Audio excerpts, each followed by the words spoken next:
আজ ২৪শে মার্চ দুপুর ২টোয় হাওড়া জেলা সদর বিজেপির ডাকে হাওড়া কর্পোরেশনে বেলগেছিয়া ভাগাড়ের যে সমস্ত বসবাসকারী আছেন তাদের বাড়ি পুনর্নির্মাণের দাবিতে জল পরিষেবা স্বাভাবিক করা, ভেঙে যাওয়া রাস্তাঘাট নির্মাণ করা এবং হাওড়া কর্পোরেশনের নির্বাচনের দাবিতে আজ বিজেপির সভাপতি গৌরাঙ্গ ভট্টাচার্যের নেতৃত্বে ডেপুটেশন কর্মসূচি পালন করা হয়।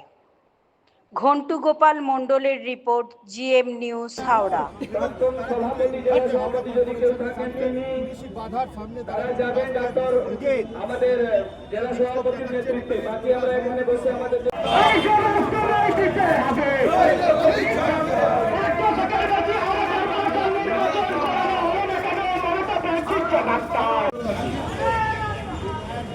আমাদের হাওড়া জেলা বিজেপি পরপর কেন রাস্তায় নামছে তার অনেকগুলো কারণ রয়েছে।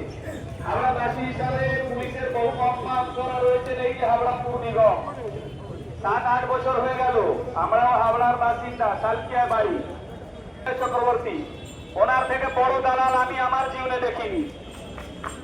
আর উনি পুলিশকে লাফিয়ে গেছেন, যারা ওখান থেকে ফিরহাদ বাবু বলছেন, তিনি বলছেন তাই হচ্ছে, অরুণ বাবু বলছেন কাশ্মীরে ইলেকশন হতে পারে।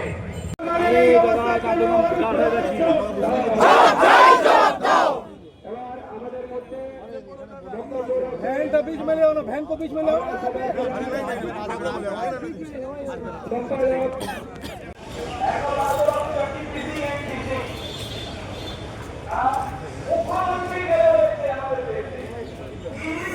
কর্পোরেশন জবাব দাও, টিএমসি জবাব দাও, জবাব তোমায় দিতে হবে, জবাব তোমায় দিতে হবে। তোরা বাজে সরকার, সিন্ডিকেটের সরকার, চাকরি চোর সরকার, মানুষ মারার সরকার,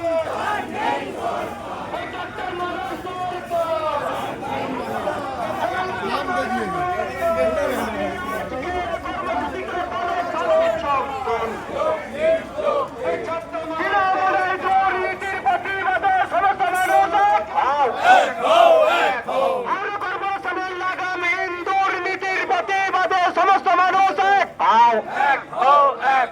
এক দশকের বেশি হাওড়া কর্পোরেশন নির্বাচন আনলে কেন মমতা ব্যানার্জির জবাব দাও, জবাব চাই, জবাব দাও। এই জবাব তোমায় দিতে হবে, এই জবাব তোমায় দিতে হবে। মমতা ব্যানার্জি হায় হায়।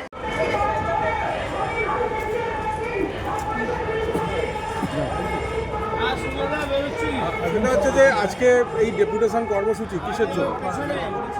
আজকের এই কর্মসূচি কিসের জন্য? কি জন্য আজকের এই কর্মসূচি?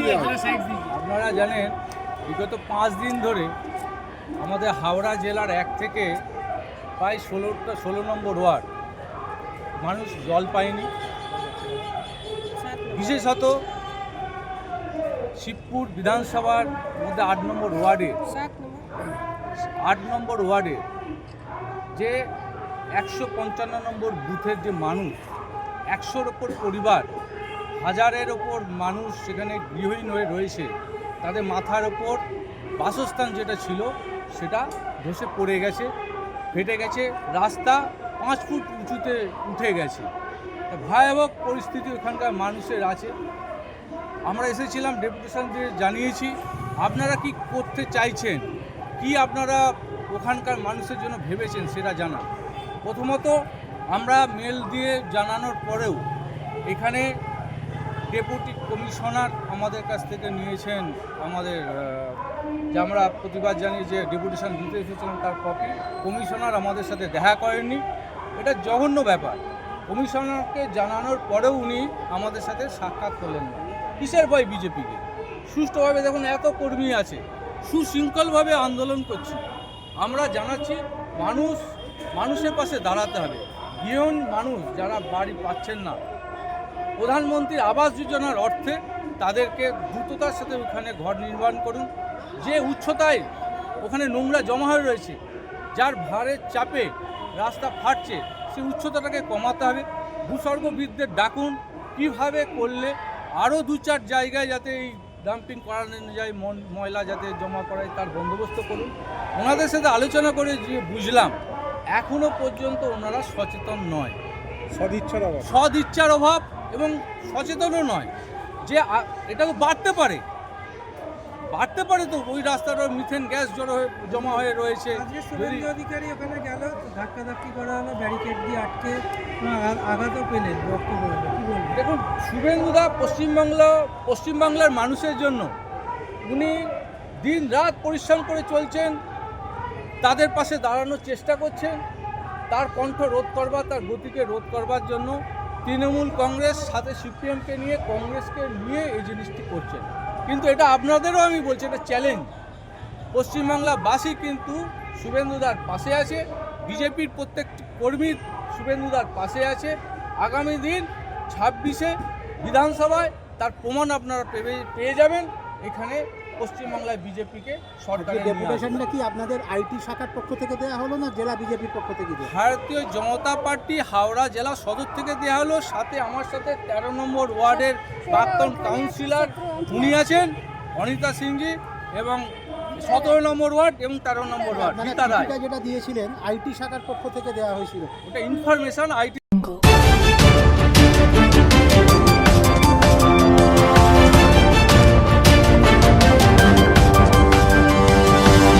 Audio